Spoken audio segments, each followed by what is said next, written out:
អ្នកទាំងអស់គ្នាអើយខ្ញុំមានដំណឹងច្បាស់ការមួយ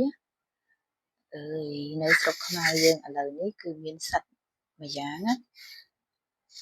សត្វនឹងស៊ីមនុស្សបងប្អូនប្រយ័ត្នប្រយែងណានិយាយទៅមកដល់ស្រុកខ្មែរយើងហ្មងហើយឥឡូវនេះ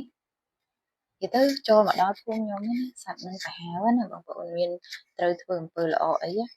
បងប្អូនធ្វើឲ្យហើយទៅហើយបើបងប្អូនស្រឡាញ់ណាគេអញ្ចឹងណាសារភាពប្រាប់គេទៅអើយនិយាយទៅសត្វហ្នឹងមកស៊ីអស់ហ្មងណាសត្វហ្នឹងសំបីតែអាដែករឹងក៏វាស៊ីអស់ដែរវាស៊ីដាច់ទាំងអស់និយាយទៅសត្វហ្នឹងសាហាវបងប្អូនអើយឈ្មោះវាជាភាសាចិនឈ្មោះភាសាចិនខ្ញុំអត់ចេះទេប៉ុន្តែភាសាខ្មែរសត្វហ្នឹងឈ្មោះថាពេលវេលា